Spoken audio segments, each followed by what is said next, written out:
Manjula YouTube ಚಾನಲ್ಗೆ ಸ್ವಾಗತ. ಇವತ್ತು ಕ್ಯಾಪ್ಸಿಕಮ್ ಬೋಂಡ ಹೇಳ್ಕೊಡ್ತಾ ಇದ್ದೀನಿ. ಒಂದು 6 ರಿಂದ 7 ಕ್ಯಾಪ್ಸಿಕಮ್ ತೊಗೊಂಡಿದ್ದೀನಿ.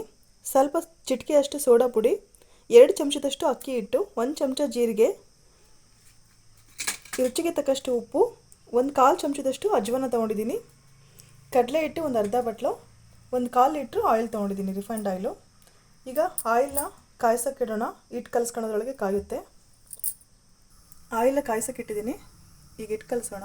ಕ್ಯಾಪ್ಸಿಕಮ್ನ ಚೆನ್ನಾಗಿ ವಾಶ್ ಮಾಡಿಬಿಟ್ಟು ತುಂಬ ಅರ್ಧ ಕಟ್ ಮಾಡ್ಕೊಳ್ಳಿ. ಮತ್ತು ಚಾಕುವಿಂದ ಏರ್ ಪಾಸ್ ಆಗಲಿಕ್ಕೆ ಒಂದು ಈ ರೀತಿ ಹೋಲ್ ಮಾಡ್ಕೊಳ್ಳಿ. ಇಲ್ಲಾಂದರೆ ಎಣ್ಣೆಗೆ ಹಾಕಿದ ತಕ್ಷಣ ಸಿಡಿಯುತ್ತೆ. ಚಾಕುವಿಂದ ಈ ರೀತಿ ಹೋಲ್ ಮಾಡೋದ್ರಿಂದ ಏನೂ ಅಪಾಯ ಇಲ್ಲ. ಈಗ ಹಿಟ್ಟಿಗೆ ನಾನು ಕಡಲೆ ಹಿಟ್ಟು ಚೆನ್ನಾಗಿ ಜರಡಿ ಹಿಡಿದಿಟ್ಟಿದ್ದೀನಿ. ಇದಕ್ಕೆ 2 ಸ್ಪೂನಷ್ಟು ಅಕ್ಕಿ ಹಿಟ್ಟು ಹಾಕ್ತಾಯಿದ್ದೀನಿ. ಚಿಟಿಕೆಯಷ್ಟು ಸೋಡಾ ಹಾಕ್ತಾಯಿದ್ದೀನಿ, ಬೇಕಿಂಗ್ ಸೋಡಾ. 1 ಚಮಚದಷ್ಟು ಜೀರಿಗೆ ಹಾಕ್ತಾಯಿದ್ದೀನಿ. ರುಚಿಗೆ ತಕ್ಕಷ್ಟು ಉಪ್ಪು ಹಾಕ್ತಾಯಿದ್ದೀನಿ, ನಮಗೆ ಎಷ್ಟು ಬೇಕೋ ಅಷ್ಟು. 1/4 ಚಮಚದಷ್ಟು ಅಜ್ವಾನ ಹಾಕ್ತಾಯಿದ್ದೀನಿ. ಇದನ್ನು ಚೆನ್ನಾಗಿ ಮಿಶ್ರಣ ಮಾಡಬೇಕು. ಇದಕ್ಕೆ ನಾನು ಸ್ವಲ್ಪ ನೀರು ಹಾಕ್ತಾಯಿದ್ದೀನಿ. ಇದು ಚೆನ್ನಾಗಿ ಜರಡಿ ಹಿಡಿದು ಮಾಡಬೇಕು. ಏನು ಗಂಟು ಆಗಲಿಲ್ಲಂಗೆ ಕಲಿಸ್ಬೇಕು. ಚೆನ್ನಾಗಿ ನೀರು ಹಾಕ್ಬಿಟ್ಟು, ನೀರು ಎಷ್ಟು ಬೇಕೋ ಅಷ್ಟು ಹಾಕಬೇಕು ಅದಕ್ಕೆ ಸರಿಯಾಗಿ.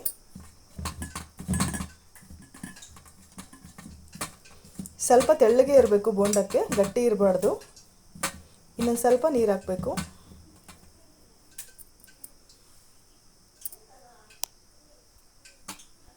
ಹಿಟ್ಟು ಈ ರೀತಿ ಕಲಿಸ್ಕೋಬೇಕು. ಫುಲ್ ತೆಳ್ಳಗೆ ಇರಬಾರ್ದು, ಫುಲ್ ದಪ್ಪನೇ ಇರಬಾರ್ದು. ಈ ರೀತಿ ಇರಬೇಕು. ಕಲಿಸ್ಬೇಕಾದ್ರೆ ಈ ರೀತಿ ರೌಂಡ್ ಮಾಡ್ಕೊಳ್ಳಿ. ಹಿಟ್ಟು ಚೆನ್ನಾಗಿ ಮಿಶ್ರಣ ಆಗುತ್ತೆ. ಈಗಿದು ಎಣ್ಣೆ ಕಾಯ್ದಿದೆ. 1 ಚಮಚದಷ್ಟು ಇದಕ್ಕೆ ಆಯಿಲ್ ಹಾಕ್ತಾಯಿದ್ದೀನಿ. ಯಾಕಂದರೆ ಎಣ್ಣೆ ಜಾಸ್ತಿ ಹಿಡಿಯೋದಿಲ್ಲ ಬೋಂಡಕ್ಕೆ. ನಾವು ಸ್ಟಾರ್ಟಿಂಗ್ ಎಣ್ಣೆ ಹಾಕೋದ್ರಿಂದ ಎಣ್ಣೆ ಜಾಸ್ತಿ ಹೀರ್ಕೊಳ್ಳೋಲ್ಲ. ಈ ರೀತಿ ಹಿಟ್ಟನ್ನು ಕಲಿಸ್ಬೇಕು. ಈ ರೀತಿ ರೌಂಡ್ ಮಾಡೋದ್ರಿಂದ ಬೋಂಡಗಳು ಚೆನ್ನಾಗಿ ಉಬ್ಬಿ ಬರುತ್ತೆ. ಈ ರೀತಿ 2 ನಿಮಿಷ ಕಾಲ ಮಾಡಿ. 1 ಸ್ಪೂನಷ್ಟು ಕಾದಿರೋ ಎಣ್ಣೆ ಹಾಕ್ತಾಯಿದ್ದೀನಿ. ಇದು ಹಾಕೋದ್ರಿಂದ ಎಣ್ಣೆ ಜಾಸ್ತಿ ಹೀರ್ಕೊಳ್ಳಲ್ಲ. ಇದು ಟಿಪ್ಸ್ ಅಂತಲೂ ಹೇಳ್ಬೋದು. ಈಗ ಬೋಂಡ ಹಾಕ್ತೀನಿ. ಎಣ್ಣೆ ಕಾದಿದೆ. ಈ ರೀತಿ ಹಿಟ್ಟಲ್ಲಿ ಸಂಪೂರ್ಣ ಮುಳುಗಿಸ್ಬೇಕು. ಬೋಂಡ ಎಲ್ಲೂ ಗ್ರೀನ್ ಥರ ಕಾಣಬಾರ್ದು. ಈ ಕಾದಿರೋ ಎಣ್ಣೆಯಲ್ಲಿ ಹಾಕಬೇಕು.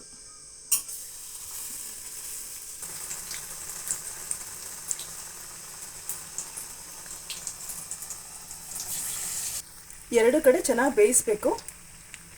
ಬೋಂಡ ಉಬ್ಬಿ ಬರುತ್ತೆ. ಇದು ಟೇಸ್ಟ್ ತುಂಬಾ ಚೆನ್ನಾಗಿರುತ್ತೆ. ಮಂಡಕ್ಕಿ, ಅವಲಕ್ಕಿ ತಿಂಡಿಗಳ ಜೊತೆ ಅಥವಾ ಸಂಜೆ ಸ್ನ್ಯಾಕ್ಸ್ ಜೊತೆ ತಿನ್ಬೋದು, ಟೀ ಕಾಫಿ ಜೊತೆ. Capsicum bonda ready. ಇದು ತುಂಬ ಚೆನ್ನಾಗಿರುತ್ತೆ ಟೇಸ್ಟು. ನೀವು ಮನೇಲಿ ಮಾಡ್ಕೊಳ್ಳಿ, ತುಂಬ ಈಸಿ ಇದೆ. ನನ್ನ ಚಾನಲ್ನ ಸಬ್ಸ್ಕ್ರೈಬ್ ಮಾಡಿ. ಇದೇ ಥರ ಹೊಸ ರೆಸಿಪಿಯೊಂದಿಗೆ ಮತ್ತೆ ಬರ್ತೀನಿ.